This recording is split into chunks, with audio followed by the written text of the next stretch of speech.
están? Buenas tardes, un gusto saludarlos. ¿Cómo están? ¿Bien? ¿Sí?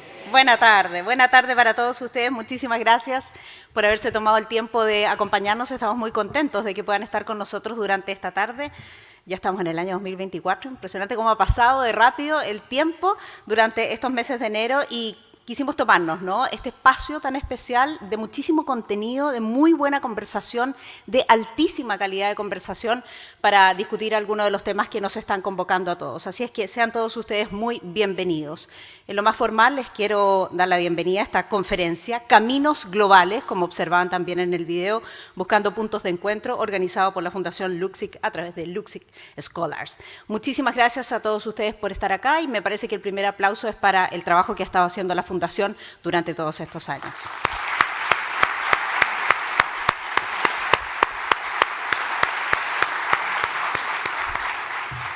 Bueno, les decía que tenemos una gran conversación, eso nos espera por delante, grandes presentaciones también, básicamente bajar estos contenidos que son muy interesantes, pero también una gran audiencia, que básicamente son todos ustedes. Quiero saludar especialmente a las autoridades presentes de los organismos públicos, contamos también con representantes de instituciones de la educación superior y organizaciones de la sociedad civil que están participando en este seminario. Hoy, como ustedes saben, lo recibieron además durante la invitación, probablemente la conocen parte de su trayectoria y de sus contenidos. Contaremos con la presentación de Nairi Goods, decana de la Escuela de Gobierno de la Universidad de Oxford, y luego tendremos un panel de conversaciones, por eso que tenemos dispuestas estas sillas donde va a participar ella, y también un destacado panel de expertos. Para comenzar, sí, quiero invitar a Isabela Luksic, gerenta general de la Fundación LUXIC, al escenario, que les da la bienvenida oficial a ustedes y la presenta también a nuestra invitada. La recibimos también con un cariñoso aplauso.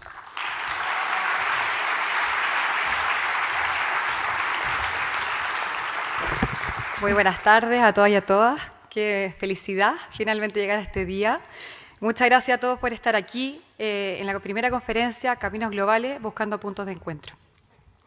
En especial quiero agradecer a las autoridades gubernamentales, locales, destacado académico, autoridades gremiales y a todos quienes han tomado un momento para acompañarnos aquí hoy. Para partir, les quiero pedir que nos detengamos un momento en esta imagen que les estoy proyectando. Probablemente ninguno en verdad entiende de qué se trata, es difuso. Se ven formas, se ven colores, se ven sombras, se ven luces. Y podríamos conversar ampliamente qué ve cada uno y podríamos hipotizar varias cosas y saldría de este salón algo súper interesante. Pero si nos alejamos un poco más y le damos una perspectiva a esta foto, empezamos a tener mayor claridad. Es un lugar, es un mapa. No sabíamos bien de dónde, pero ya contamos con más información para al menos empezar a hablar desde un contexto común. Y si vamos a esta imagen con aún más perspectiva, ya nos queda claro dónde es.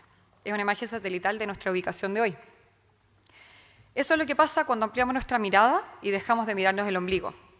Podemos empezar a mirar las cosas con mayor perspectiva. A medida que empezamos a alejar el mapa, tenemos una vista más completa e integral de la ciudad de Santiago, de la región e incluso del resto de Chile. Nos vamos dando cuenta de las diferencias geográficas y de las enormes distancias y diversidad de nuestro largo y querido Chile. Y si nos movemos 6.600 kilómetros más,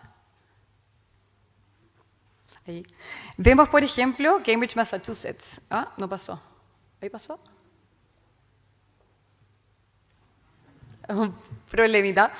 Pero bueno, si nos movemos 6.000 kilómetros más al norte, vemos, por ejemplo, Cambridge, Massachusetts, un polo de desarrollo académico, tecnológico y científico, donde está la frontera del conocimiento y se mueve todos los días en torno a temas de humanidades, biotecnología, informática y otras problemáticas. Y también, si viajamos aún más, 19.000 kilómetros, llegamos a Beijing, otra importante urbe donde aumenta año a año también significativamente la inversión y los avances en investigación sobre inteligencia artificial, las ciencias médicas, otras energías, entre otras materias relevantes. Esto es lo que hacemos hace más de 20 años y lo que nos mueve y convoca en LUXIC Scholars y Fundación LUXIC. Buscamos generar puentes entre Chile y el mundo con Chile. Buscamos conectar con el desarrollo del conocimiento que se genera en el resto del mundo para intentar nutrir la discusión y la visión como una perspectiva global y poner a Chile en la retina del mundo para también mirar y que ellos miren y estudien lo que ocurre acá. A fines de la década del 90, Andrónico Luksic-Craig comenzó a generar relaciones de confianza y de largo plazo con la más prestigiosa universidad a nivel global, Su objetivo en ese momento fue construir vínculos de confianza y de largo plazo para facilitar el acceso a chilenos y chilenas a distintas oportunidades académicas en estas instituciones internacionales de investigación y formación. Estos vínculos prosperaron y durante más de 2 décadas hemos podido implementar sobre 30 programas en Estados Unidos, Inglaterra, Francia, Croacia, China y también Chile, donde han participado más de 1.800 personas, del cual 60% son chilenos y chilenas. Sin embargo, a pesar de estar sumamente convencidos del valor de todos estos programas que hemos generado en la formación de las capacidades de sus participantes, hoy creemos que se necesita reforzar los vínculos entre nosotros, porque los puentes al interior de la sociedad chilena y sus distintos actores se han debilitado. Y si queremos avanzar, debemos renovarlos. Necesitamos volver a confiar para progresar juntos. Hoy día estamos en un mundo de hiperconectividad, de mucha información, y esta nos aleja.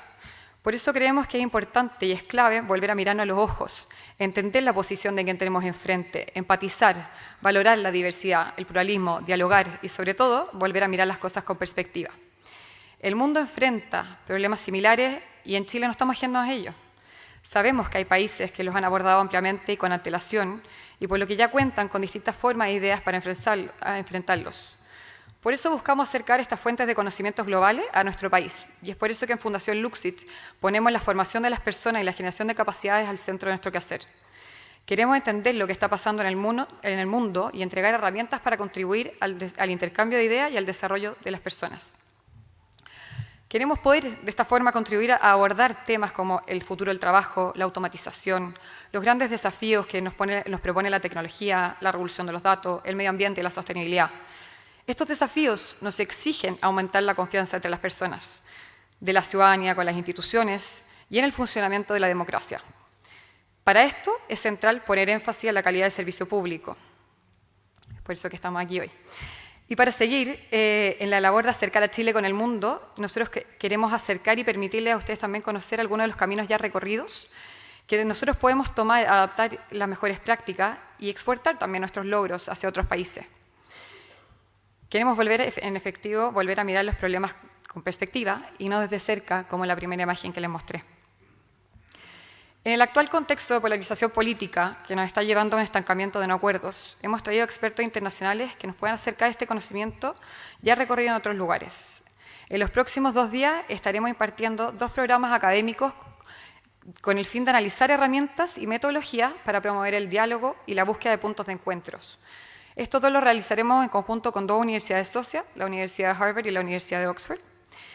Y este es un modelo que tenemos en Luxich Scholars, en el que buscamos acercar expertise internacional a académicos y profesionales chilenos sin la necesidad de tener que viajar al extranjero.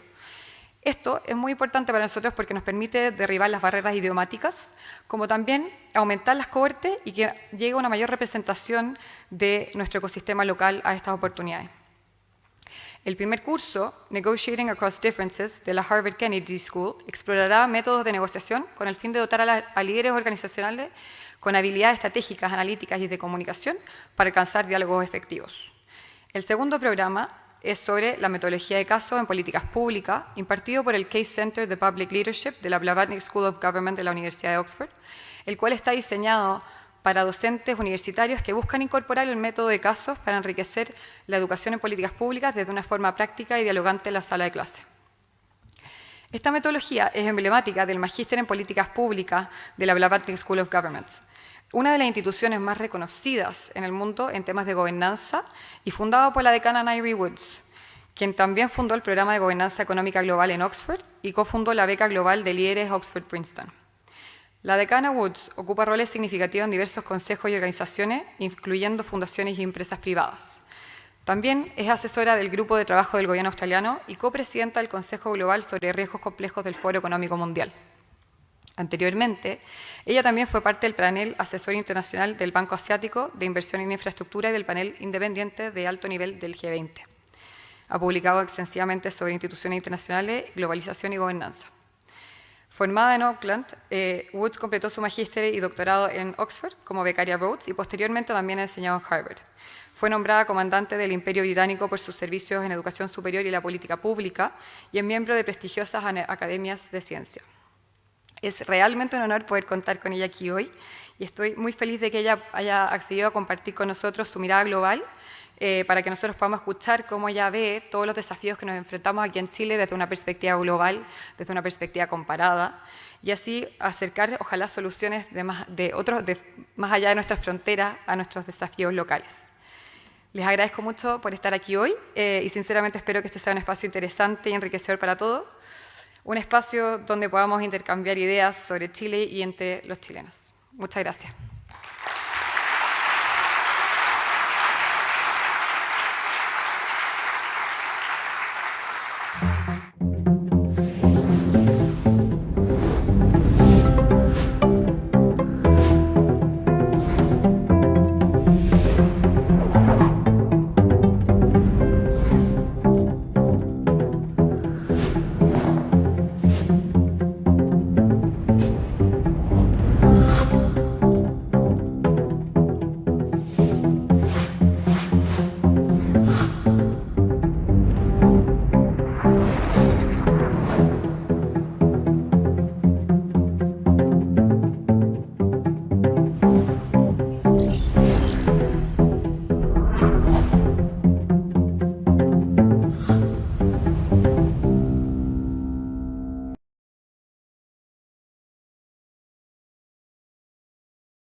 Well, good evening.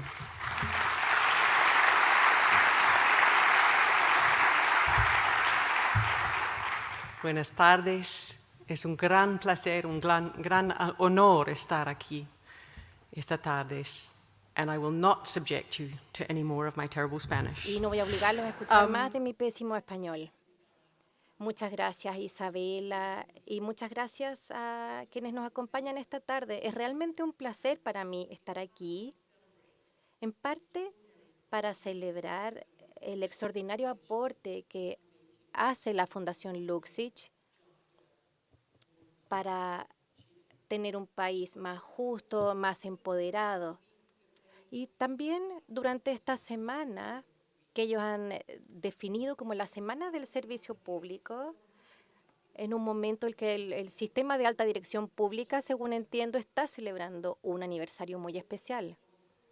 Como decana de una escuela de gobierno, es para mí un placer estar aquí en medio de estas celebraciones. Esta mañana comenzamos en un hermoso jardín de la ciudad de Santiago con un grupo de ex becarios de la Fundación Luksic. Y pensé en la gran diferencia que ha hecho para la Fundación apoyar a tantos chilenos brillantes para que puedan viajar al extranjero, no solo para que aprendan nuevas ideas o hagan amigos, sino también para contarle al mundo sobre Chile y para invitar al mundo a venir a Chile. Y la familia Luksic ha hecho eso para nuestra escuela de gobierno Paplatnik en Oxford y para mí en particular, así que de todo corazón les agradezco. Creo que el mundo tiene mucho que aprender de Chile y espero que el resto del mundo también pueda venir a Chile a aportar sus ideas. Ayer en la mañana, en una conversación que sigue las normas de Chatham House, así que no les puedo decir que el líder del sector privado me preguntó lo siguiente, pero él sabe quién es. Me preguntó, ¿pero qué es la polarización? ¿Qué hace que usted esté tan segura de que estamos viviendo polarización? Y el tema de hoy justamente es puntos de encuentro. ¿Por qué los necesitamos? ¿Por qué tenemos que pensar en cómo poder lograr consensos, acercar a la gente? Entonces, lo que yo quiero hacer esta tarde, y lo que espero que sea una intervención breve para ustedes, es primero preguntarnos cuáles son las tendencias que vemos en el mundo que le dan un sentido robusto a esta idea de la polarización. Y en segundo lugar, ¿qué hacemos al respecto? ¿Qué puede hacer este país, otros países que pueden hacer ciudadanos como ustedes al respecto y por qué es importante? Comencemos entonces con lo que es y preguntémonos por qué tendrían que preocuparnos 5 tendencias que vemos, no solo aquí en Chile, sino en todo el mundo. La primera tendencia que les quiero mencionar es una que yo llamo la fractura de los intereses compartidos. Nuestras sociedades, ya sean democráticas o no, todas se fundan en una premisa que es que quien quiere trabajar duro podrá hacerlo y luego ver a sus hijos e hijas vivir una vida mejor. ¿Cuántos de ustedes han experimentado eso? Levanten la mano. Trabajan duro y esperan que sus hijos e hijas tengan una vida mejor. Esa creencia es la que se está derrumbando en todo el mundo. Por supuesto, tiene que ver con la crisis financiera mundial, la pandemia, el costo de la vida que ha aumentado tras la crisis de Ucrania. Todo esto ha empeorado y ha hecho más profunda esta tendencia en que hay cada vez más hogares en muchos países, en distintas partes del mundo, que ya no creen que en 5 años su familia va a estar mejor que ahora si trabajan duro. Y la verdad es que no se equivocan si tomamos en consideración los datos disponibles. Hay varios estudios que nos muestran que la mayoría de los hogares, de hecho, han visto estancarse su ingreso. Eso sería una buena situación, porque la realidad es que hay muchos que incluso lo han visto reducido. Lo primero que me gustaría decir entonces es que esta polarización de esta creencia compartida, de este interés en común, es lo primero que tenemos que tomar en cuenta. La cantidad creciente de personas que creen que el sistema está arreglado y que está en su contra. No importa cuánto trabajen, no van a poder dejarle algo mejor a sus hijos. Y eso es lo primero que tenemos que notar. El segundo es el colapso en información compartida. Entonces, al principio de este año, el International Journal Science publicó un estudio publicado por 17 académicos independientes a lo largo de universidades que dieron acceso a toda la información de Facebook en todos estos 8 millones de usuarios de Norteamérica, y lo que querían entender si es verdad que las personas viven en ecocámaras. Y la evidencia dice que tristemente es verdadero. Las personas están accediendo a casi exclusivamente información que es de personas que piensan igual a ellos. El mundo se ha ido a estos ambientes eco o ecocámaras, y ese es un estudio que se ha hecho entre personas que han hecho estos estudios en Estados Unidos, pero es verdad que las personas ahora viven en estas ecocámaras o cajas de resonancia. Y entonces las democracias requieren que los ciudadanos tengan una base de información compartida para compartir los mismos hechos, a pesar de que puedan estar totalmente en desacuerdo sobre la interpretación de esos hechos. Entonces yo les mencioné, ¿no es cierto?, el estudio norteamericano de ciencia, pero si ustedes van a otro encuesta que fue publicada la semana pasada en cuanto a lo que ha sido recolectado en este fenómeno, ustedes ven que cada año es más y más el mundo está viviendo en estas cajas de resonancia. Y esto está creando una polarización de la información y de las creencias. Una tercera tendencia que podemos ver en el mundo es el efecto post-COVID o el efecto amplificado de post-COVID, donde las personas se retiran de los espacios públicos. Si ustedes piensan sobre esto, uno de los recordatorios de que somos seres humanos, si tú eres un republicano, los demócratas no tienen hogares y respiran fuego, pero cuando tú llevas a los niños al colegio y te das cuenta de que sus padres también, estos padres tienen hijos y los hijos no son monstruos, ¿verdad? O donde todos somos humanos. Desde el final de COVID, casi todo país del mundo, menos niños están yendo al colegio. La BBC reportó esto, que 17% de los niños están ausentes de la primaria en el Reino Unido y 28% de los niños no van a la enseñanza media en el Reino Unido. UNICEF acaba de producir un reporte que nos dice que a lo largo de los países desarrollados y de campos de refugiados en países que son ricos y pobres, estamos viendo menos niños que van al colegio. Y eso tiene consecuencias importantes, no solo si hay analfabetismo o no, si hay consecuencias para la salud mental, para la ansiedad y también para la sociabilización de la sociedad. Y lo que hemos visto en estudios, a los que voy a mencionar después cuando veamos las soluciones para esto, es cuán importantes son las escuelas para poder mantener a la sociedad unida y también estar de acuerdo que el otro lado, la otra contraparte, no es un monstruo. Por otro lado, esta parte del retiro son los espacios públicos.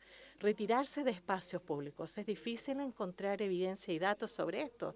Entonces, es más como una pregunta para ustedes. Si ustedes están observando que hay menos espacios públicos y menos personas en ellos, hay menos evidencia, pero también está la venta de lugares públicos para hacer gimnasia, de espacios públicos como parques o también el transporte público que las personas toman juntos.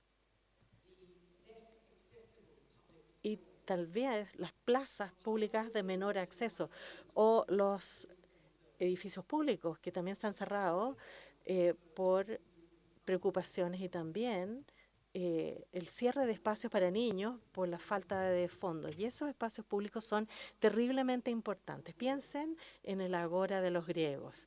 En la Grecia de antaño, cuando uno quería tener ciudadanos, uno tenía que tener un espacio donde los griegos se veían a sí mismos como ciudadanos, no como ricos, ni pobres, ni religiosos o no religiosos, sino como meramente ciudadanos. Entonces, para mí, la tercera tendencia es disminución de los espacios públicos, de los colegios, de los parques, donde se le recuerda a las personas que son parte de la misma comuna, del mismo país, etc. La cuarta tendencia es una disminución de la sensación de comunidad. Y se publicó esta semana un estudio en que hay 32.000 personas en 28 países. Les hicieron una pregunta a ellos. Usted, enfrente a alguien que no comparte su punto de vista, si alguien no piensa igual que ¿usted ayudaría a esa persona? Si necesitaran ayuda, ¿estarían dispuestos a trabajar con esa persona en el lugar de trabajo? ¿Estaría dispuesto a vivir en el mismo barrio que esa persona? Y para mí es muy extraordinario que solo 30% de las personas dijeron que ayudarían a alguien que tuviera un punto de vista distinto a ellos. Pocos dijeron que estaban dispuestos a vivir con personas que piensan diferentes a ellos o trabajar con personas que están en desacuerdo con sus creencias y puntos de vista. Este es un mundo muy distinto al de 20 años atrás. Y finalmente la quinta tendencia de esta polarización de la que hablamos es la confianza decreciente en el gobierno. Y aquí hay tantas medidas, desde la medición de la OCDE hasta la medición de la Fundación Pew y también otras fundaciones. Y esto es importante, porque esto no solo dice que tenemos malos políticos o servicios públicos y que estos debieran trabajar mejor, nos dice algo más fundamental. Porque para reconstruir, la confianza en el gobierno significa reconstruir un sentido de que es nuestro gobierno y tiene que haber entonces una creencia de que ese gobierno está actuando en nombre de nosotros, de que somos una comunidad y que puede actuar en nombre de todos nosotros. Por eso, al poner yo este punto al final, es porque es esta es la causa, pero también causando las otras tendencias. Entonces, la primera respuesta a la pregunta que me hizo este líder del sector, entonces sí, podemos ver estas tendencias en todo el mundo, sí.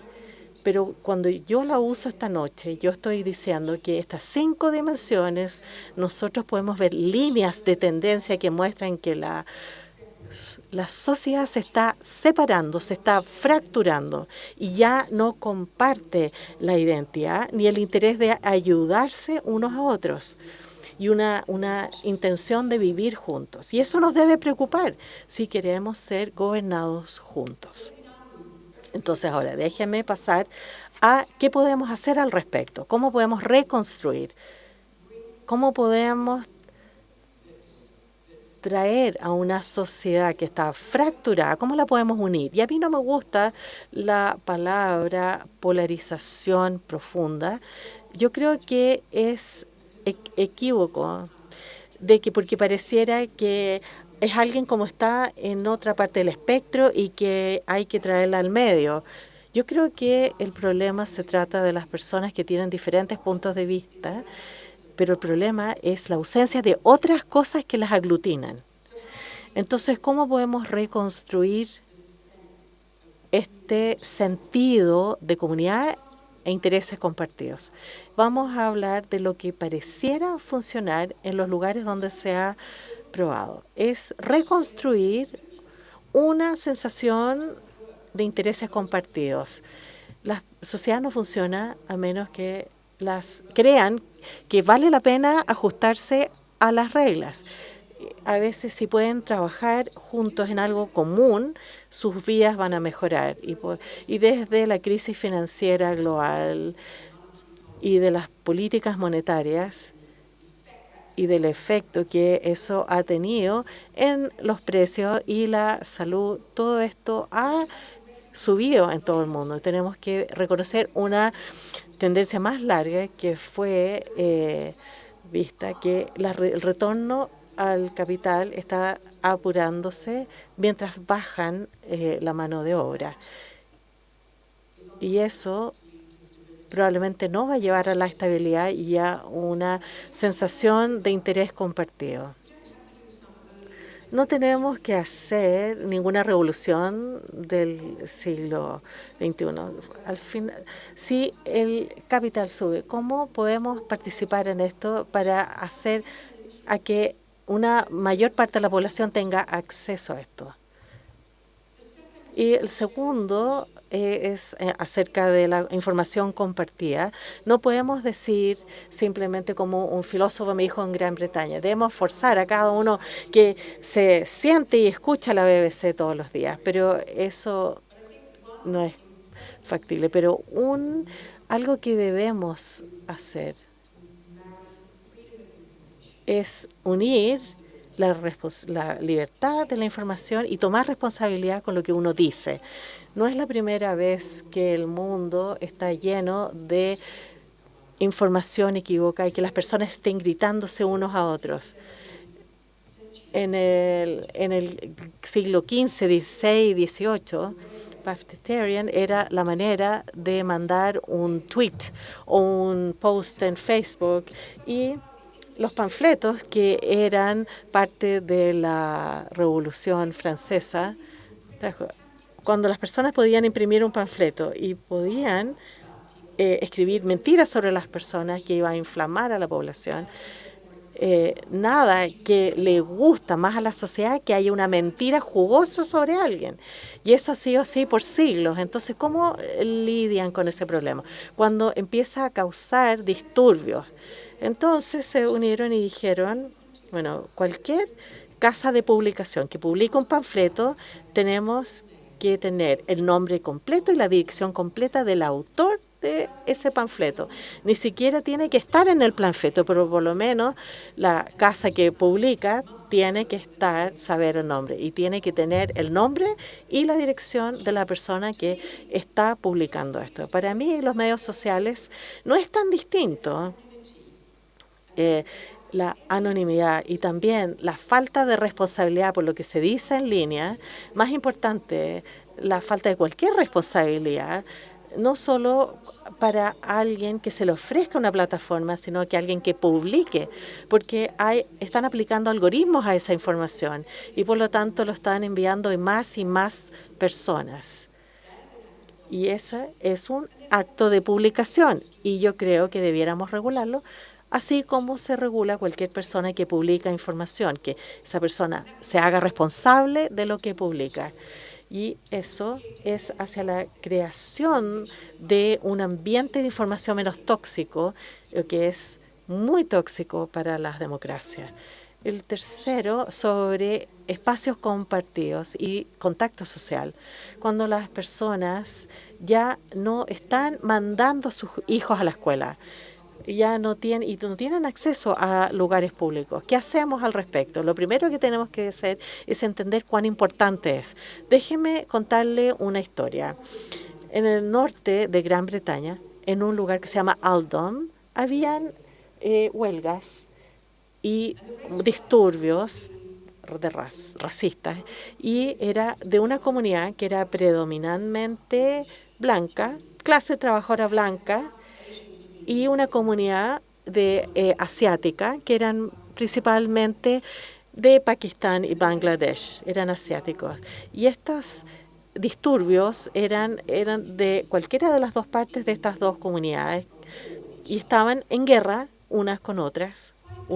Y por accidente, el gobierno en esa época estaba tratando de reducir los gastos de educación y decidió cerrar una de las escuelas y abrir una escuela que iba a servir a la comunidad entera. No tenía ningún objetivo social, fue una decisión financiera. Y un psicólogo social en la Universidad de Oxford dijo, bueno, este es un experimento fantástico, vamos a estudiar qué sucede acá. Tenemos una comunidad totalmente dividida que literalmente está tratando de matarse unos con otros y que tenían escuelas separadas y ahora van a construir una escuela que va a servir a ambas comunidades. Entonces enviaron a investigadores y los investigadores se hicieron pasar como monitores de almuerzo y todos los días pasaban por ahí y tomaban nota de dónde se sentaban los niños y con quién se sentaban en el almuerzo. Y los niños blancos se sentaban todos juntos y los niños asiáticos se sentaban juntos, no se mezclaban y no hicieron nada proactivo, pero al pasar el año los niños empezaron a mezclarse. Entonces, tuvieron un charter como de estas almuerzos de los niños y vieron cómo los niños empezaron a mezclarse y empezaron a sentarse a la hora del almuerzo unos con otros. Y al final, cuando los niños empezaron a mezclarse, les preguntaron si los padres también empezaron a hablarse unos con otros y empezaron a mostrar menos antagonismo. Y encontraron que sí. Y ese experimento para mí es uno muy importante y algo en lo que tenemos que pensar. Vivimos en países donde las escuelas están segregadas por ricos y pobres, por grupos religiosos, por etnias, diferentes razas. Y debemos entender de que estamos perdiendo una gigante oportunidad de tener cohesión cuando se fragmentan así. Algunos países como Singapur en sus public housing tomaron estas viviendas públicas, tomaron esto o viviendas sociales y deliberadamente colocaron familias de diferentes etnias cuidadosamente dispuestas de acuerdo a su proporción en la población y sus viviendas sociales para ver que no estuvieran creando guetos de diferentes comunidades separadas. Entonces tenemos que pensar sobre eso y ver cuáles son nuestros espacios compartidos. ¿Dónde es que nuestros ciudadanos pueden tener una relación con nosotros? No simplemente alguien que hace la limpieza o alguien que atiende mesas en un restaurante, no como alguien o empleado o alguien que sea un senior o junior, sino que simplemente como meramente ciudadanos. Y eso es lo que significa caminar en un parque público. O como en Medellín, el alcalde de Medellín convirtió a Medellín de ser una capital de homicidios a una de las más pacíficas del continente. Se crearon parques, caminos que iban hacia los sectores más pobres. Eran lugares por los que los ciudadanos podían moverse en conjunto, reconocerse que al final todos eran ciudadanos independientes de su propia identidad. Entonces, lo cuarto de lo que hablé es de cómo la comunidad se va achicando, ¿no? La gente siente su comunidad cada vez más pequeña, gente que se ve como ellos, que come como ellos, que reza como ellos, que va a las mismas escuelas. Pero en esto la evidencia es positiva, porque vemos que lo que une a las personas son proyectos muy locales, muy prácticos. Hemos visto evidencia de comunidades que se unen, por ejemplo, para proteger la plaza de juegos o el parque local, para exigir aire limpio. Una de las pocas cosas que unen a los más ricos y a los más pobres en un lugar específico de Londres es que ninguno de los dos grupos quieren que a los niños les siga dando asma por la mala calidad del aire que tienen. Y hay un estudio de la OCDE sobre la acción climática que nos dice que cuando uno tiene enfrente a alguien con una ideología totalmente distinta a la propia, alguien con creencias distintas, una interpretación distinta de los hechos, probablemente lo peor que se puede hacer es decirles que están equivocados, que sus hechos son erróneos, que su ideología es errónea y tratar de convencerlos de que uno tiene la razón. Eso es triste, ¿no? Porque a eso nos dedicamos básicamente los académicos. Pero es un error actuar así. Lo que se ha descubierto que funciona bien no es hablar de teorías o la interpretación de las ideologías, sino que proponerle a las personas proyectos muy concretos y prácticos enfocados a una meta común. Y así pueden comenzar a cooperar, así se puede construir confianza, pueden darse cuenta de que alguien que piensa totalmente distinto puede ser una persona también. Y quisiera terminar hablando de reconstruir la confianza en el gobierno. Esto es difícil. En todo el mundo escucho gente que dice, estos estúpidos no entienden todo lo que el gobierno hace por ellos, sin poner atención a la razón por la que la gente ha perdido la confianza en el gobierno. En el verano leí una novela que se llama Demon Copperhead, que cuenta la vida de una comunidad que iban a su médico cuando tenían problemas de salud, ¿no? Un dolor en la pierna o cualquier otro problema, y el médico les daba una píldora mágica que no tenía efectos colaterales, que se llamaba Oxycontin. Y la gente la tomaba porque el médico se la daba. Otros vecinos decían, no tomes eso, te va a hacer mal. Entonces la gente volvía a preguntarle al médico, ¿puedo tomarlo? ¿Es seguro?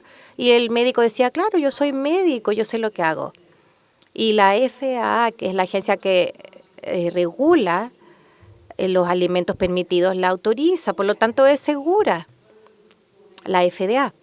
En cambio, ¿qué sabe su vecino? ¿Qué va a saber él? Esas comunidades vieron a sus vecinos morir por las cualidades adictivas de los medicamentos que les recetaban. Y yo les menciono esta historia porque 15 años después, muchos miembros de esa comunidad dijeron, yo no quiero la vacuna para el COVID-19 porque no confío. Y les dijeron, pero ¿cómo no confía? Yo soy su médico. Yo le digo que esto es seguro. La FDA la aprobó y la FDA dice que es segura. Y una de los laboratorios farmacéuticos con mayor reputación la está fabricando. Entonces, ¿por qué no confía usted? ¿Por qué el escepticismo? Y creo que tenemos que hacer una pausa antes de decir esta gente es estúpida por no creer. Tenemos que darnos un segundo para entender por qué las personas han perdido su fe en el gobierno y luego preguntarnos cómo la reconstruimos, porque tenemos que reconstruir esas confianzas y para eso tenemos que ir al corazón de esas comunidades. Tenemos que llegar a la gente en la que otros confían en la comunidad, porque ya no confían en el gobierno central, sino que cada vez más son personas en esas mismas comunidades los referentes. Y lo positivo que les puedo contar es que en el mundo ha habido más de 700 experimentos diferentes sobre formas de deliberar, de involucrar a las comunidades locales. Yo sé que también tienen experiencias interesantes aquí. No he escuchado comentarios tan positivos sobre lo que fue el proceso constitucional y creo que vamos a hablar un poco más de eso. Pero ha habido experimentos que pueden tener efectos extraordinarios. En Irlanda, por ejemplo, crearon un organismo de deliberación pública, 100 personas de Irlanda elegidas al azar, que pasaron 6 años deliberando sobre 5 de los temas más polémicos en Irlanda. Hablaron con las comunidades. En las comunidades de todas esas personas seguíamos escuchando los mismos relatos. Por ejemplo, un hombre mayor que me dijo, yo no creo que el aborto esté bien, pero cuando me senté a escuchar todas esas historias de esas personas, tuve que entender que estaban sufriendo muchísimo. Así que él no estaba de acuerdo, pero ahora podía sentir algo de empatía. Y creo que tenemos que pensar en los experimentos en el mundo que nos ayudan a reconstruir ese sentido de empatía, ese sentido de comunidad. Y quiero terminar con una pregunta que me han hecho en estos 2 días que llevo en Chile. ¿Qué pasa con los referéndums, con los plebiscitos? ¿Qué pasa si le preguntamos a la gente, ya que no confían, hagámoslos participar a través de un plebiscito? Y creo que esa podría ser una respuesta comprensible, porque la misma gente es la que está diciendo queremos recuperar el control, queremos que se escuche nuestra voz. Y un plebiscito parece una buena forma de hacerlo, pero tenemos que ser cuidadosos con esto. En Australia hubo un plebiscito hace poco, el de la voz, que apuntaba a abrir un espacio positivo para que se diera más voz a los pueblos indígenas, pero sin definir cómo iba a funcionar eso para que se pudiera crear un proceso en el que seguir trabajando. Y eso hizo que hubiera un debate en las redes sociales que fue cada vez más extremo y dividió a Australia de una forma que me parece que va a ser difícil de sanar. El plebiscito del Brexit también en el Reino Unido, que buscaba llegar a personas que habían sufrido los impactos de la crisis financiera y otros problemas que ya hemos mencionado, fueron y les preguntaron, ¿quieren seguir con las cosas como son o quieren destruirlo? Bueno, no debería sorprendernos que hayan dicho, destruyamos esto, no me funciona. Pero también dividió al país y lo dividió muchísimo y hizo que aumentara la desconfianza existente. Entonces, si se quiere recurrir a un plebiscito, si eso es lo que quieren hacer, me gustaría que se hicieran 4 preguntas que hay que responder antes de tomar la decisión de hacer un plebiscito.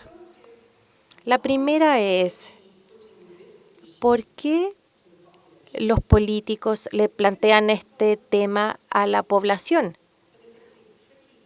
Porque si la razón es que es un asunto muy complejo políticamente para ellos, si es porque no quieren arriesgarse a perder el apoyo de sus socios políticos, si es porque se arriesgan se juegan su propia cabeza y por eso tratan de evitar el problema traspasándoselo a la gente, entonces ese plebiscito no debería realizarse porque ese es un político que está tratando de rehuir de su propia responsabilidad.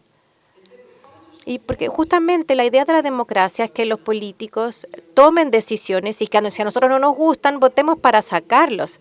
Si el político dice que la gente decida, a la gente no podemos sacarla de su cargo. La pregunta entonces es, ¿por qué los políticos le plantean la pregunta al público? Puede ser por una buena razón o puede ser para eludir esa responsabilidad y por lo tanto no sería una buena idea. La segunda pregunta es, ¿cómo se ha preparado la ciudadanía para el plebiscito? Durante la campaña del Brexit, el presidente de Suiza visitó nuestra escuela para hablarnos cómo hacían los plebiscitos y nos contó que hacían un proceso de 6 años para preparar a la gente para el plebiscito. La cultura En Suiza es así. Si se quiere instalar un Ritalin en la plaza, primero hay que hacer una consulta pública. Esa es una cultura en que siempre se están haciendo estas consultas. O la Asamblea de Ciudadanos Irlandeses, que se reunió durante 6 años antes de hacer un plebiscito sobre el tema del aborto. Primero tuvieron todas esas conversaciones. Por lo tanto, mi segunda pregunta ¿es realmente un plebiscito o es una emboscada? ¿Se prepara realmente a la gente o se la toma por sorpresa? Si se la prepara, la idea es que pueda entender lo que está en juego y lo que piensan los demás ciudadanos, que también van a ser afectados por la decisión. La tercera pregunta es, ¿de dónde viene la información para el plebiscito? ¿Será solo una guerra por las redes sociales que seguirá siendo cada vez más polarizada y extrema? Porque nos guste o no, aunque a muchos no les gusten los mensajes extremos, son atraídos por esos mensajes. La psicología nos dice que esos son los mensajes que se nos quedan. Entonces, antes de hacer un plebiscito hay que pensar realmente cuáles van a ser los canales de comunicación. Y es por eso que estos largos periodos de preparación y de consultas son importantes. Y la cuarta pregunta es, ¿quién va a asumir la responsabilidad de los resultados? En Suiza, cuando hicieron un plebiscito muy importante sobre la inmigración, el gobierno suizo vio que una gran mayoría votó a favor de la propuesta, pero el gobierno dijo entonces, tenemos que asumir la responsabilidad y si hacemos lo que nos pide el pueblo, tenemos que afectar nuestra relación con la Unión Europea, lo que tendría consecuencias catastróficas para el país. Entonces tomaron el plebiscito como una sugerencia y les prometieron a las personas más oportunidades de poder opinar sobre otros temas. Bueno, podrían decir que ese fue el gobierno que simplemente ignoró al pueblo. Sí, se puede decir eso, pero la verdad es que el gobierno asumió la responsabilidad que le tocaba por tomar esa decisión. Le dijeron al pueblo, miren, nos dijeron que hiciéramos esto, nosotros vamos a hacer esto otro, y si no les gusta lo que hacemos, pueden votar por los otros en la próxima elección. Por lo tanto, los plebiscitos no son una bala mágica para reconstruir la confianza en los gobiernos. Pero creo que hay 5 áreas en las que podemos trabajar para empezar a reconstruir ese sentido de comunidad, de que hay un espacio común para compartir información, esos espacios públicos donde la gente se encuentra. Porque a partir de ese proceso se reconstruye la confianza en el gobierno. La polarización se está dando en distintos lugares del mundo y va a llevar a una crisis de gobernabilidad. Y eso va a pasar en primer lugar en las democracias. Y ya vemos una señal de eso aquí en Chile. Y por eso creo que hay que trabajar en estos 5 dominios para resolverlo. Muchas gracias y espero escuchar a los demás chilenos que me acompañan en el panel.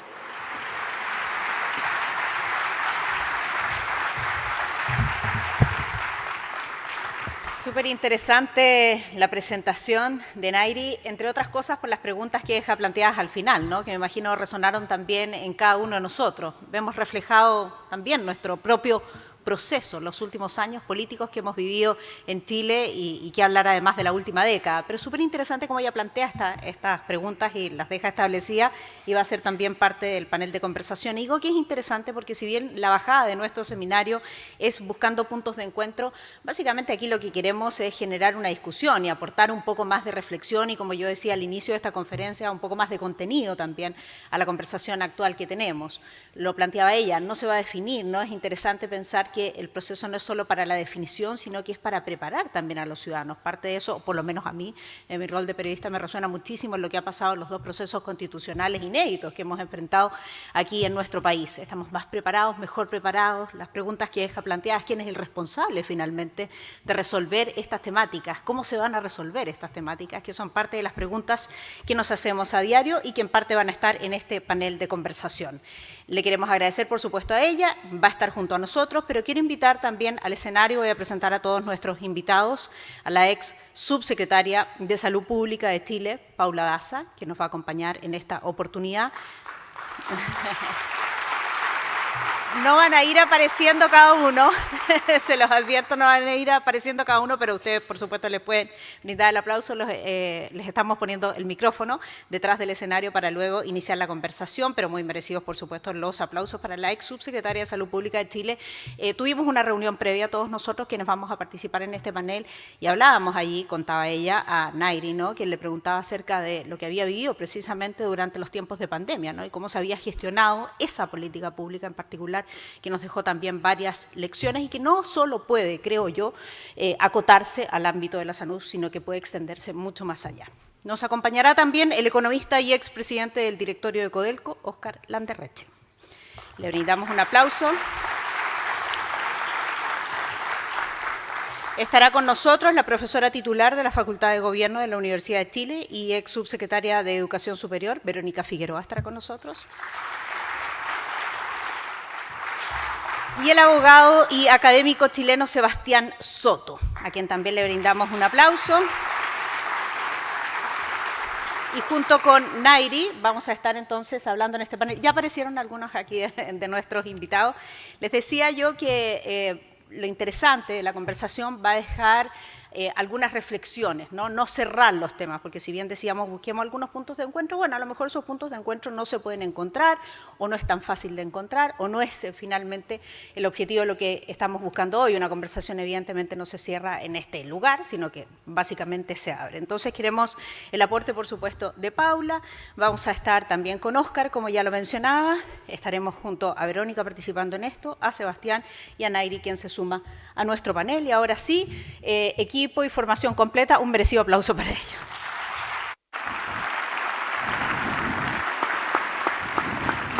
¿Cómo están?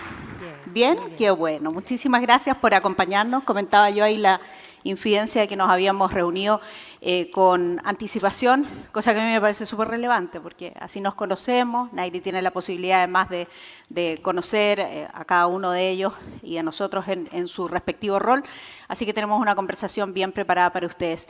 Quiero, sí, antes de iniciar el panel, agradecer a todas las personas que están conectadas con nosotros a través de streaming. Tenemos también ahí un público súper importante que siempre a la distancia nos entrega contenidos, preguntas y va nutriendo también nuestra conversación, así es que gracias por darse el tiempo.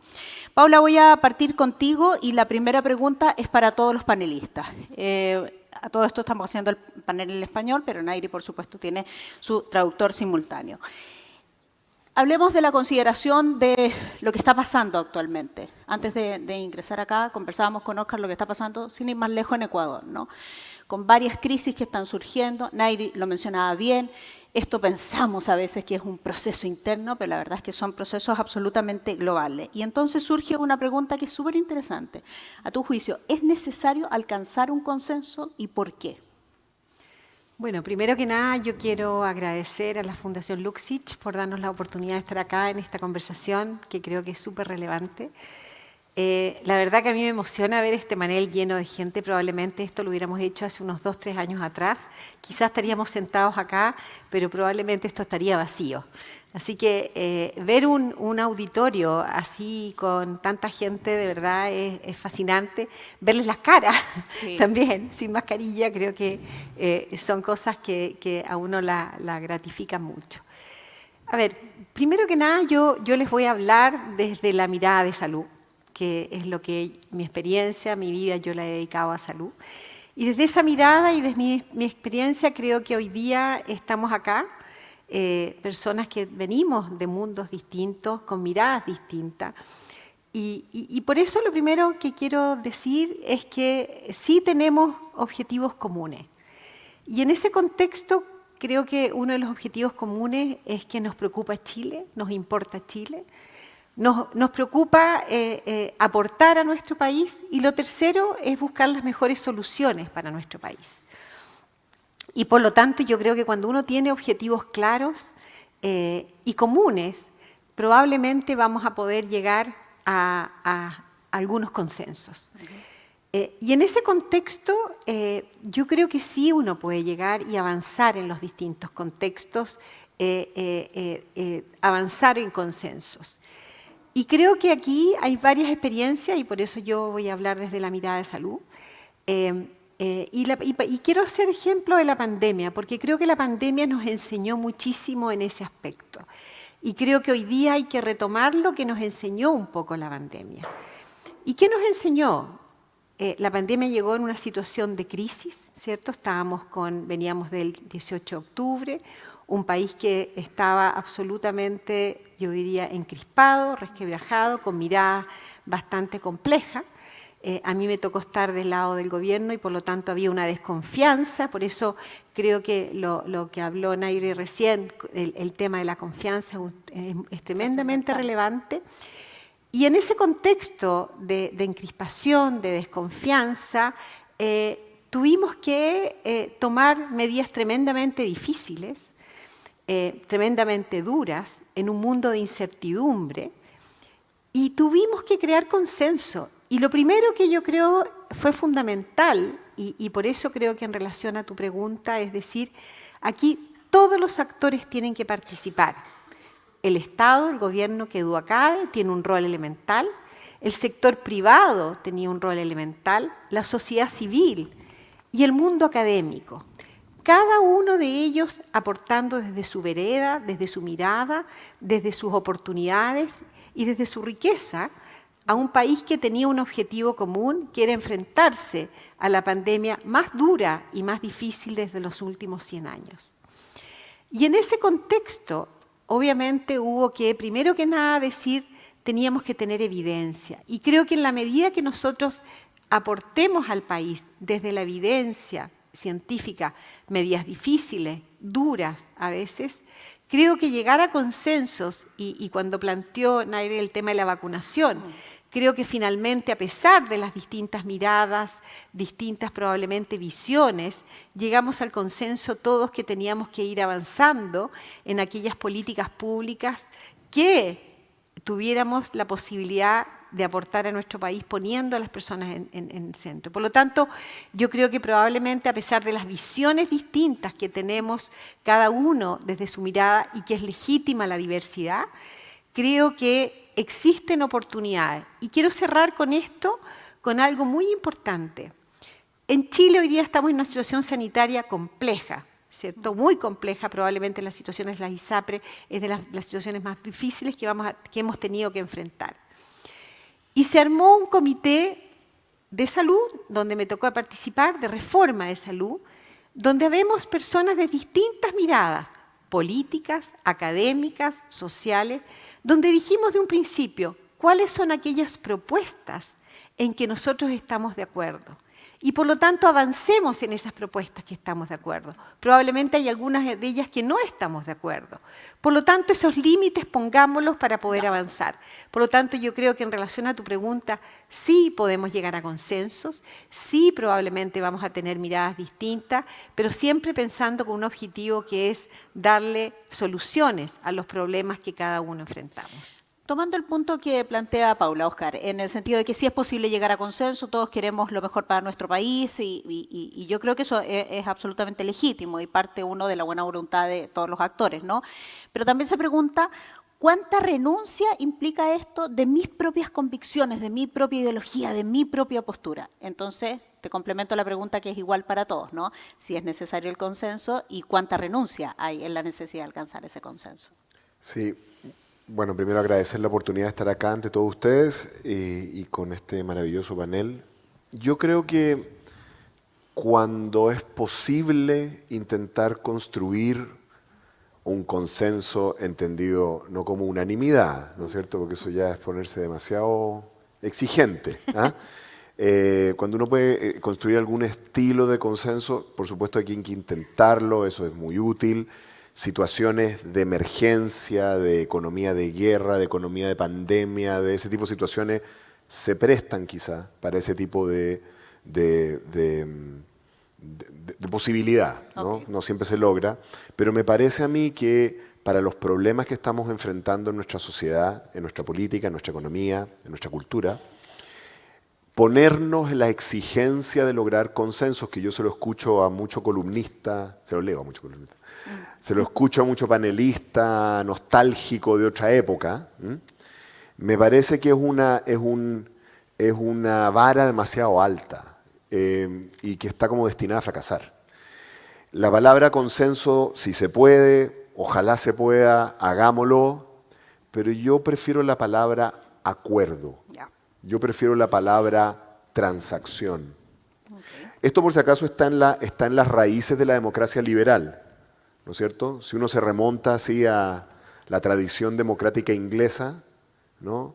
Llega a un conjunto progresivo de guerras civiles, por allá hace como 1000 años atrás, que los ingleses cuando la resolvían, ¿no es cierto?, y terminaban de darse tortazo en la cabeza con hachas y espadas, firmaban un contrato.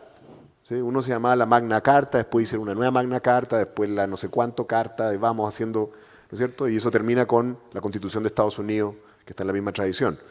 O sea, la idea es, nunca vamos a llegar realmente a un consenso. Lo que podemos llegar es a una transacción, a un acuerdo, a un contrato. ¿Ya? Y en la medida que las sociedades se han vuelto más complejas, ¿no es cierto?, se ha vuelto evidente que tú necesitas un contrato porque las sociedades complejas son una colección de intereses y puntos de vista contradictorios. Eso es. Y lo que pasa es que yo creo que nosotros hemos subestimado la complejidad de la sociedad y la economía en la que vivimos. Aquí hay gente de todas las edades, ¿no es cierto? Entonces, por allá algunos que han sido becados acá son demasiado jóvenes para recordarlo, pero yo veo algunos veteranos que conozco por aquí más acá, ¿no es cierto? Y recordaremos, o sea, si ustedes recuerdan la sociedad en la que vivían cuando ustedes eran jóvenes, Sí, claro. cuando ustedes tenían 20 años, era mucho más simple, Sí. todo era más simple. Más simple en el sentido de menos categorías que tienen que negociar entre sí. Menos ¿Correcto? colección de opiniones. Claro, o de era puntos de más vista, fácil de ordenar.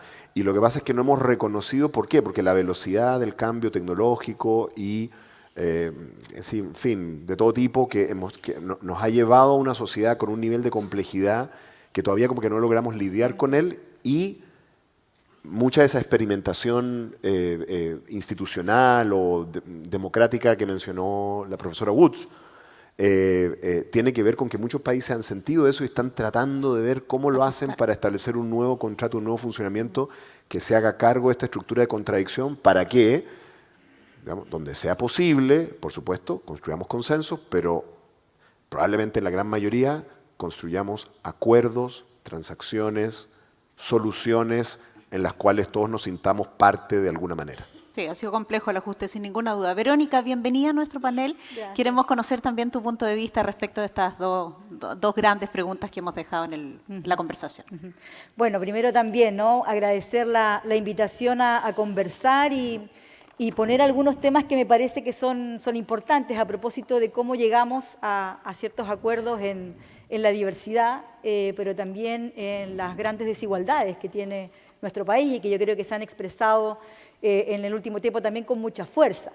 Y creo que allí Nairi planteaba algunos temas que a mí me parece que son claves, y aquí lo voy a hacer desde mi rol obviamente de académica, pero también con mi identidad como mujer mapuche, y cómo desde esa identidad mapuche también uno puede pensar y soñar. Y creo que ahí quizás está la clave a propósito de cómo podemos pensar qué es lo que queremos, ¿no?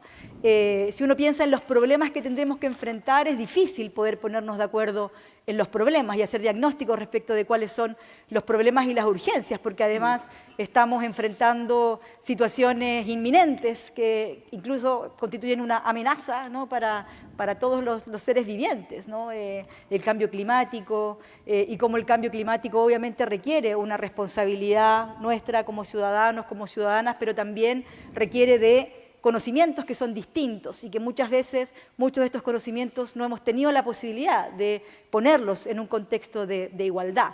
Pero sí, quizás más que pensar en los problemas, pensar en aquello con lo que soñamos, ¿no? Cuando uno le pregunta a las y los estudiantes diversos que tenemos en la Universidad de Chile, con qué sueñan, la postura, la actitud, aquello, ¿cierto?, que proyectan es diferente. Hay una posibilidad de poder compartir efectivamente qué es aquello con lo que sueñan en el corto, en el mediano plazo, y tiene que ver también con este sentido de responsabilidad intergeneracional que nos planteaba Nairi, que es aquello que también aspiramos, no solamente para nuestros hijos y nuestras hijas, sino para todos los seres vivientes, ¿no? Y por supuesto también para las personas en la sociedad. Y obviamente el soñar con aquello y el poder dialogar respecto de los sueños requiere también que todas y todos tengamos la posibilidad de poner nuestras voces en igualdad de condiciones en los espacios de debate. Y eso obviamente es difícil para algunos grupos históricamente excluidos, que no necesariamente hemos tenido la posibilidad de poner los temas con la suficiente calma, diría yo, o con la suficiente capacidad de reflexión para poder hacer o buscar dónde están esos puntos de encuentro o lo que lo hace compatible. Y en tiempos, obviamente, que hoy día de cambios exponenciales, no son cambios lineales, son cambios exponenciales, son cambios, además, no solamente con la dimensión, sino también de gran rapidez, resulta difícil el poder dialogar y conversar cuando esos puntos de encuentro no necesariamente hemos tenido la posibilidad de vivirlo en los espacios educativos, de vivirlo en nuestros barrios, de vivirlo, ¿cierto?, no solamente en la educación básica y media, también en la educación superior, un ámbito que además también, ¿no?, sigue mostrando altos niveles de segregación. Y creo que ahí hay un desafío bien importante, ¿no? Y las limitaciones quizás que hemos tenido a propósito de los procesos constituyentes, donde a lo mejor muchas y muchos también soñamos, ¿cierto?, con poner esos temas en estos espacios con una institucionalidad que no siempre está diseñada para esa igualdad de poner esas voces y con las reflexiones que yo decía, y sobre todo pensando, yo decía, el tema del tiempo. Estamos, y yo lo veo con mis estudiantes, ¿cierto?, que están allí con sus celulares permanentemente, y los celulares y todos nuestros dispositivos se actualizan de manera permanente y súper rápida, y uno puede ver en el día, tiene 2, 3, 5 actualizaciones. Y claro, las personas no funcionamos de la misma manera. No hay una tecla que permita, bueno, cómo podemos mirar, problematizar, actualizarnos, ¿cierto?, con esa velocidad cuando vemos que los cambios son exponenciales. Creo sí que se abre, a propósito de esta idea de los acuerdos y dialogar, una oportunidad, y así quisiera verlo, una ventana de oportunidad para poder conversar quizás en otro escenario, con frustraciones, porque también hay que ponerlo sobre la mesa, pero también con la posibilidad de soñar esa sociedad que queremos. Creo que hay, a propósito de lo que señalaban aquí, una oportunidad tremenda desde las instituciones en las que estamos. Las universidades siguen siendo las instituciones que más confianza generan, o de las que más confianza generan. Pero si también, ¿no?, ese conocimiento sigue estando encriptado, sigue estando disponible solamente para quienes tienen la posibilidad de acceder a ese conocimiento, sigue siendo además un conocimiento basado en la competencia, ¿no?, y en resguardar nuestros espacios y no en el diálogo y la colaboración, en que nuestras comunidades educativas conversen, dialoguen, democratizar el conocimiento, relacionarse con la sociedad, traer los temas de la sociedad a esos espacios, que haya una dirección, una relación bidireccional, sin duda que eso va a ser complejo. Entonces creo, para cerrar, que me parece que tenemos importantes desafíos que podemos centrar en los sueños que queremos, cómo generar espacios de un diálogo que sea realmente simétrico, sin exclusiones, sin dejar temas fuera, porque creo que también hay temas que tenemos que problematizar hoy día, sobre todo en cuál es la institucionalidad que queremos para esta convivencia. Y creo que además también, ¿no?, a propósito decía de las frustraciones, centrarnos también en aquello que nos moviliza y finalmente es la pasión la que nos moviliza, son los sueños los que nos movilizan, y poner eso de alguna manera en el centro también de nuestro trabajo. Un mensaje importante. Te vemos llena de sueños y de pasión, que eso es muy relevante. Deja tomar, Sebastián, las últimas palabras o la última reflexión de Verónica en torno a cómo involucrar de mejor manera a la academia, al mundo donde vienen ustedes, ¿no?, cómo involucrar al sector público, cómo involucrar al sector privado y cómo hacer que todos estos sectores hablen de mejor manera para encontrar el acuerdo, el consenso o lo que estemos buscando, ¿no? A ver si tu respuesta también la puedes orientar allí, por supuesto, en libertad de acción para lo que quieras decir. Sí, muchas gracias, Sole, y muchas gracias por la invitación. Para mí es un honor compartir en este panel, en esta magnífica audiencia, y a la Fundación Luksic también un gran agradecimiento. Yo, dirigiéndome a la pregunta tuya, Soledad, me gustaría partir con la discusión política, porque son distintos planos. Y el consenso en la discusión política ha ido perdiendo fuerza. Y lo ha ido perdiendo porque aparentemente ha ido ganando fuerza una idea que yo creo que debemos escrutar críticamente, y es que la lógica de la confrontación rinde resultados electorales. Es decir, no solo en Chile, sino que en el mundo la confrontación parece ganar las elecciones. Yo creo que lo que sucedió en Chile en los plebiscitos constitucionales al menos nos permite poner un signo de interrogación sobre ese planteamiento. Pero yo creo, y lo creo con fuerza, que nuestro gran desafío hacia el futuro, vinculado con el consenso, en la política es fortalecer, digamos así, una lógica de la gobernabilidad, que la lógica de la confrontación, que puede eventualmente ganar elecciones, nunca jamás será suficiente para dar gobernabilidad. Y pienso que en el futuro las democracias tienen como gran desafío la gobernabilidad para atender una serie de desafíos que se han planteado antes en el panel, la salud, la integración y tantos otros. Y por eso veo entonces que el consenso, que renunciar a la confrontación, que tomar acuerdos implícitos o explícitos sobre aquello que se puede o no se puede hacer, que aquello que es justo o injusto, decente o indecente en política es muy relevante. Y aquí quiero tomar un punto de Óscar, porque creo que tenemos que diferenciar niveles. El consenso es fundamental. El consenso son aquellas cuestiones elementales en las cuales, sin incluso verbalizarlo, tenemos un acuerdo. La transacción es vital también, pero uno construye transacciones y acuerdos sobre consensos a veces mínimos. En sociedades plurales como la nuestra, sociedades diversas como las actuales, son consensos mínimos, pero son consensos importantes sobre los cuales iniciamos la transacción. Y ahora sí, ¿qué hacer institucionalmente para incorporar, para integrar? Y yo creo que hay muchas respuestas posibles.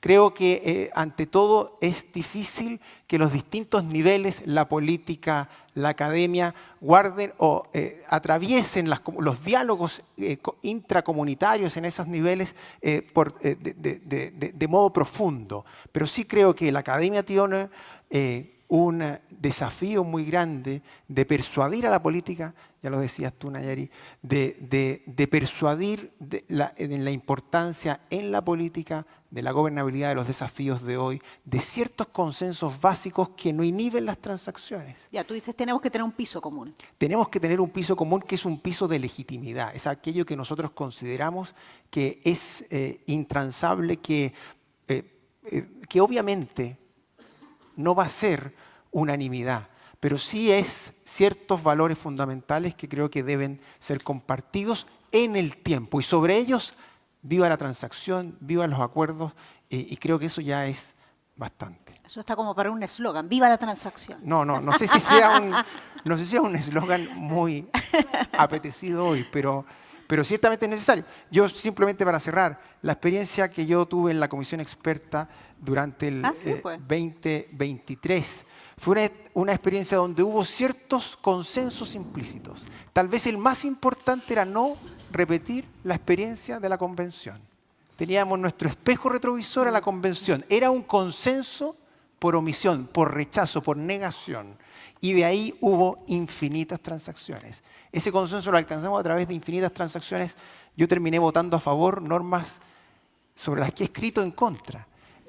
Pero esa es la transacción propia para llegar al acuerdo que los mencionaba acuerdos. Óscar también.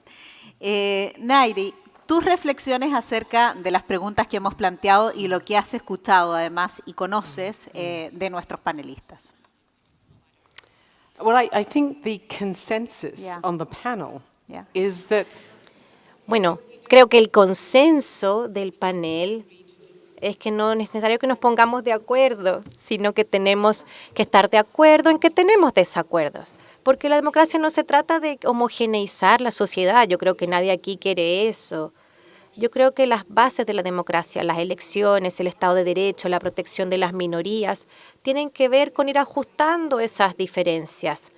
Y creo que a eso se refieren también mis compañeros de panel. Necesitamos un consenso, como tú decías, Sebastián, en lo básico, ¿no?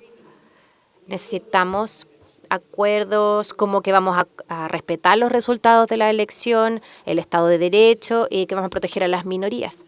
Pero aparte de eso, tenemos que estar de acuerdo en que vamos a tener desacuerdos. Y creo que estamos teniendo esta conversación porque se está haciendo muy difícil estar en desacuerdo. O en realidad se hace difícil reconocer que podemos estar en desacuerdo. Y esto lo vemos en todas las universidades, en todo el mundo. En vez de entregar argumentos, vemos identidades, vemos gente que dice, tú no puedes decir eso porque eres mujer, o tú no puedes decir eso porque, lo que sea, eres negro, blanco, o por tu religión, o porque vienes de tal país o el otro.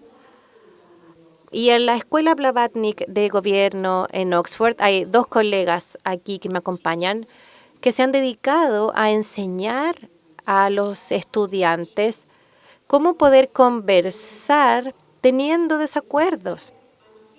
En vez de decir, yo ya no voy a hablar contigo porque tienes una identidad con la que yo no me relaciono, enseñarle a los y las estudiantes a ser curiosos, a decirle al otro, cuéntame, ¿por qué tienes una postura totalmente opuesta a la mía?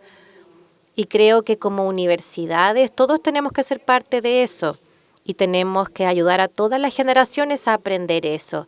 Y las redes sociales lo han hecho muy difícil porque las redes sociales agrupan a las personas por identidad. Entonces, si tú coleccionas estampillas o te gusta la Guerra de las Galaxias, si eres católico y blanco y vives en determinada comunidad, solo puedes juntarte con gente como esa. Puedes elegir solo relacionarte con ellos y no querer hablar con nadie fuera de eso. Eso es lo que hacen las redes sociales y es por eso que como educadores nosotros podemos y debemos ejercer nuestro poder para enseñarle a las nuevas generaciones que pueden aceptar estar en desacuerdo. Un poquito más breve, ¿les parece? Por la siguiente pregunta, para que podamos también dar una tercera pregunta y porque me parece que además es interesante para plantearles a ustedes como la provocación con la pregunta súper directa, para que cada uno dé su punto de vista. ¿Está en riesgo la democracia? A propósito de estos procesos de polarización, a propósito de lo que vivimos en Chile, discutimos ampliamente sobre eso, por eso se firmó el acuerdo, etcétera. Pero el tema, a tu juicio, Oscar, ¿está en riesgo efectivamente la democracia? Sí. ¿Sí? Yo creo que... Confirmo.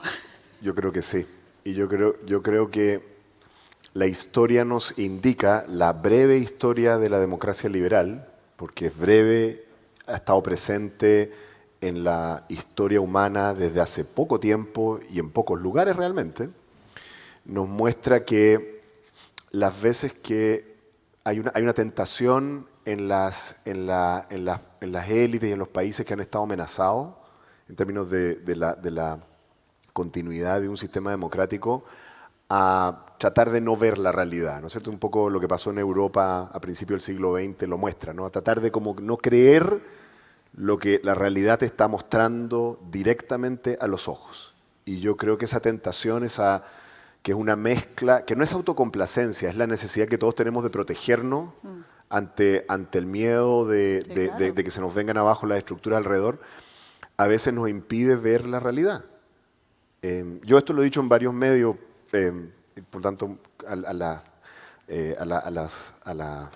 público a algunos no les va a parecer sorprendente, pero yo trabajo en la Facultad de Economía de la Universidad de Chile, desde mi 15º piso de la Torre de la FEN, yo todavía veo las 3 carcasas de iglesias quemadas del 2019. ¿Sí? Las veo quemadas todavía, las ruinas. ¿Sí? Una se llama San Francisco de Borja, la otra se llama la Capilla de la Asunción, la otra se llama la Iglesia de la Veracruz. ¿Ok? Yo no soy católico, ni creyente, nada. Pero yo las veo. ¿Correcto? Para mí, no sé, yo he leído harta historia y conozco los lugares en los cuales se han quemado templos religiosos y sé a dónde conduce eso. Veo que tengo la atención de ustedes ahora. Ahora sí. Despertó la audiencia. Lo que quiero decirles es que si uno no quiere ver las amenazas a la democracia, uno quiere vivir como que esos templos no están quemados, podemos seguir viviendo así. Pero no se puede eso. Bueno, entonces yo lo que sugiero es la otra manera de ver las cosas, que es como ver la brutalidad de lo que te está pasando. Tú y yo comentábamos antes las imágenes que venían desde Ecuador, ¿no? Impresionante. ¿No es cierto? El fenómeno político que hemos visto en Argentina. Lo que ha pasado en Perú y Bolivia últimamente. Veamos las cosas como son. En la historia latinoamericana este tipo de cosas han ocurrido y después de 15 años, 20 años la gente decía, uy, chuta, todos nuestros países son dictaduras, ¿cómo llegamos a esto? Eso ya pasó. Yo creo que sí está bajo y por lo tanto los que creemos en un sistema democrático, yo creo que tenemos que trabajar muy duro para reformarlo, para actualizarlo, para incluir más gente, para hacerlo más funcional, para asumir más responsabilidad respecto de cómo funciona, porque si no lo podemos perder. Verónica, ¿está en riesgo la democracia? Bueno, yo vivo en ese sector, así que también convivo todos ver. los días, ¿verdad? Decían con esta realidad. Yo creo que hay un riesgo, y es un riesgo que tenemos que problematizar y poner también y ponerlo en discusión. Ahora, es un riesgo que también, claro, uno mirando el panorama global, ¿cierto? Y cuando se habla, bueno, ¿por qué no los países fracasan? ¿Por qué fracasan las democracias? La desconfianza en las instituciones es un elemento clave. Y hace rato ya que en Chile el PNUD y otros organismos han venido mostrando cómo hay una desconfianza en las élites, cómo hay una desconfianza en la institucionalidad, cómo la ciudadanía no se siente representada por quienes les gobiernan, y esas desconfianzas obviamente se han ido, creo yo, acrecentando, y los procesos constituyentes que hemos vivido también han dejado en evidencia que hay institucionalidad por cambiar. No nos hemos podido poner de acuerdo cuáles y cómo, o de qué manera, pero claramente ese camino se abrió. Y yo creo que ahí también hay una responsabilidad importante, porque las instituciones de educación, las universidades, no podemos mirar para el costado y no darnos cuenta que somos nosotras quienes formamos a esas élites que gobiernan, o esas élites que están en el ámbito privado, que ocupan, ¿cierto?, o que lideran el sector privado, el tercer sector, y por lo tanto el tema es, bueno, ¿qué están problematizando estas élites cuando están en su formación? ¿Qué estamos enseñando respecto de la institucionalidad? ¿Qué estamos enseñando respecto de ciudadanía, de diversidad, de convivencia? Incluso diría de poner de alguna manera también en tensión conceptos que muchas veces hemos dado por sentados. ¿Qué es la democracia? ¿Qué significa una democracia representativa? Hoy día, cuando tenemos a pueblos indígenas, cuando tenemos a mujeres, cuando tenemos otros sectores que la ciudadanía liberal o de una concepción liberal no ha permitido que tengan una expresión. En los diseños políticos, en los diseños de representación, en las voces de la institucionalidad, ¿cierto? Cuando uno mira, obviamente, una institucionalidad burocrática de corte weberiano, y que eso también se expresa en las políticas públicas. Entonces, creo que sí, hay mucho que reflexionar allí. Creo que tenemos que hacernos cargo y responsabilizarnos también, y a ir también quizás marcando o poniendo algunos temas en discusión. No sé si marcando necesariamente el camino, pero sí poniendo los temas en discusión. Ok. Paula. Bueno, yo creo que no hay duda que nuestra democracia en nuestro país ha estado en riesgo y sigue en tremendamente riesgo. Ahora, entender por qué, y yo creo que acá habemos muchos que estamos responsables de entender por qué llegamos a esta situación después de haber vivido un proceso de quiebre de la democracia hace más de 30 años. Y creo que acá hay varios elementos que son fundamentales, y lo primero que me parece es que Chile ha ido convirtiéndose en una sociedad tremendamente fragmentada y segmentada. Y el ser humano le gusta, ¿no es cierto?, compartir con las personas o en las sociedades que se siente con confianza. Entonces yo creo que la pérdida de confianza que ha ocurrido en nuestro país entre los distintos grupos, instituciones públicas, que duda cabe, ¿cierto?, quiénes son las personas que tenemos menos confianza, las instituciones públicas, ¿cierto?, el mundo político, y se ha ido perdiendo la confianza en aquellas instituciones que de alguna manera tenían la responsabilidad de darnos, ¿cierto?, la sostenibilidad del país. Y yo creo que cuando uno pierde la confianza en los grupos que tienen la responsabilidad de gobernarnos, de darnos las pautas, los lineamientos, obviamente el país se va fragmentando y segmentando. Eso es territorial, eso es del punto de vista ideológico, y un poco lo que dijo Sebastián, la fragmentación, ¿cierto?, en nuestro país ha dado réditos a muchos grupos.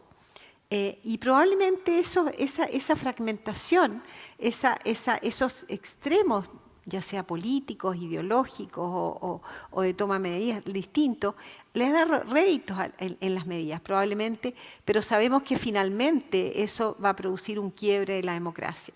Y por lo tanto yo creo que nosotros tenemos que tener un cuidado tremendo. A mí me parece que muchas veces no se dimensiona finalmente dónde podemos llegar con el quiebre de la democracia. Nuestro país lo ha vivido en los últimos años y lo ha vivido no solamente en el proceso constitucional. No quiero ser personalista, pero a mí me tocó vivirlo durante la pandemia. Me tocó vivir situaciones tremendamente difíciles. Yo veo ahí a Raúl Figueroa que le tocó vivir toda la situación de educación. O sea, en una situación dificilísima, donde se trató de que los niños volvieran a estudiar, que los niños volvieran a clases. Chile, los colegios no solamente se educan los niños comen en los colegios. El colegio es un lugar de protección para las familias chilenas. A pesar de eso, Raúl tuvo una acusación constitucional. ¿Para qué? Porque quería que los niños volvieran al colegio. Por lo tanto, creo que esas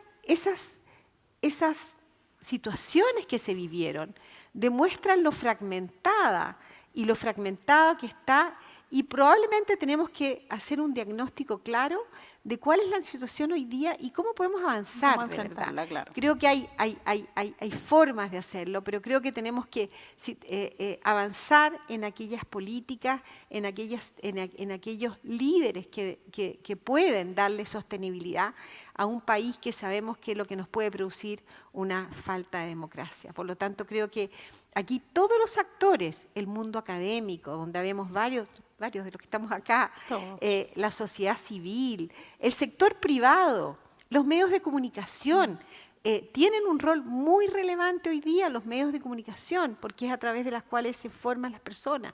Creo que tenemos la responsabilidad de no solamente crear confianza, sino que informar y educar a nuestra población para que no volvamos a perder la democracia. Sebastián. Yo me gustaría responder la pregunta sobre la democracia desde dos perspectivas. La primera, más chilena. Nosotros desde hace un buen número de décadas tenemos un consenso bien arraigado sobre la democracia. Pero en Chile los consensos se abandonan rápidamente. Pensemos tan solo el consenso en torno a la proscripción de la violencia política, que creíamos tenerlo completamente atado a nuestro ADN. En un momento ese consenso empezó a tambalear, y empezó a tambalear duramente. Yo creo que uno de los aspectos más críticos de la convención es su coqueteo permanente con la violencia. Y los ejemplos, la mirada, el horizonte del piso 18 de la FEN, 15 de la FEN, bueno, estuvo años antes en la Araucanía, donde se quemaban iglesias regularmente. Entonces yo creo que nuestros consensos tambalean en Chile rápido. Y lo segundo es la pregunta por la legitimidad de la democracia, y esto en el mundo. Las fuentes de la legitimidad suelen ser, qué sé yo, la tradición, la formalidad, el derecho, el carisma de un líder. La democracia ata su legitimidad en las formas, principalmente. Pero yo creo que esto no es una novedad, pero eso está cambiando, porque hoy día la legitimidad posiblemente habita mucho más en la eficacia de los gobiernos que en sus formas, en su tradición, en el personalismo del líder. Y cierro con un ejemplo para que veamos la eficacia de los gobiernos actuales. Un ejemplo que tomé de un libro reciente de Samuel Issacharoff, profesor de NYU. Y dice lo siguiente, dice que el aeropuerto, el Terminal 3 de Beijing se demoró 4 años en ser construido. En Londres, el Terminal 5 se demoró 20 años. Entonces, ¿dónde está la eficacia, la legitimidad que da la eficacia de la democracia occidental versus el desafío que nos plantea un país que no es democrático, pero que logra esa respuesta eficaz más temprana? Creo que ahí hay una pregunta fundamental. Súper interesantes los puntos y muy distintos. Hemos comprometido con nuestra audiencia también un timing, así es que voy a ir cerrando ya el panel, pero lo quiero cerrar contigo, Nairi. A ver si puedes responder la última pregunta que teníamos un poco para todos, pero que se ha ido respondiendo desde el rol de cada uno. ¿Cuál es el rol de la academia, a tu juicio? Y si en los procesos formativos podemos mejorar o llegar a consensos o acuerdos.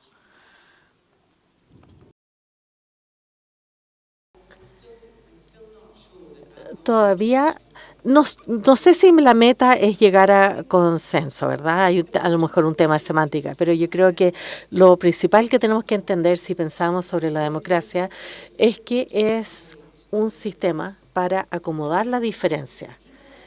Las personas están cansadas, ¿verdad?, en todo el mundo.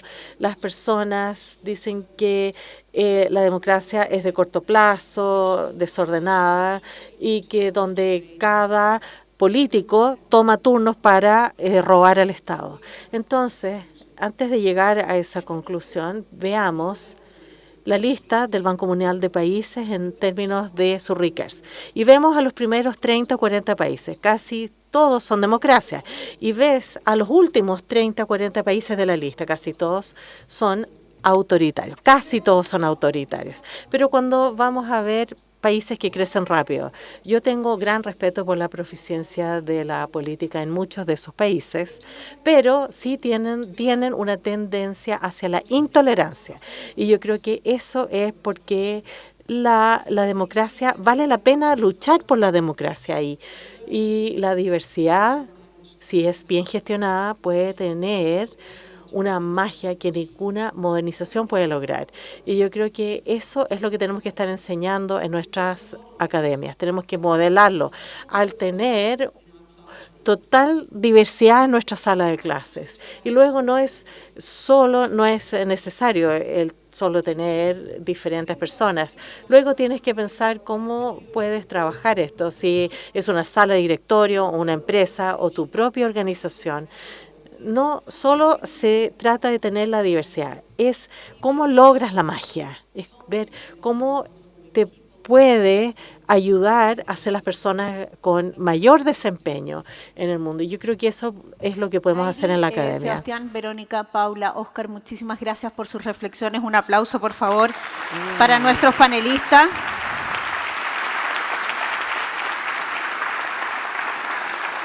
Algunos puntos importantes solo para cerrar. A través del hashtag Caminos Globales unimos nuestra conversación. Nuevamente quiero agradecer a todos aquellos que estuvieron pendientes de esa conversación a través de streaming. Y si ustedes quieren buscar más reflexiones, ya digo, la reunión está en Caminos Globales. Creo que ha sido súper interesante lo que hemos escuchado en esta oportunidad. Son puntos distintos. Obviamente no íbamos a resolver, lo dije al principio, nada, sino más bien establecer algunas reflexiones.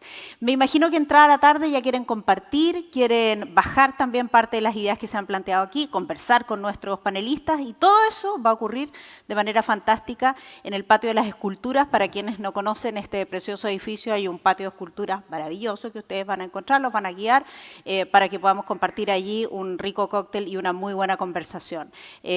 Finalizo agradeciendo a lo personal a la Fundación Luxich también por invitarme a mí y ser parte de este panel, que todo eso nutre, ayuda, y como decía Paula, los medios de comunicación también tenemos una responsabilidad enorme. Muchas gracias por venir y muy buenas tardes. Que tengan una buena tarde.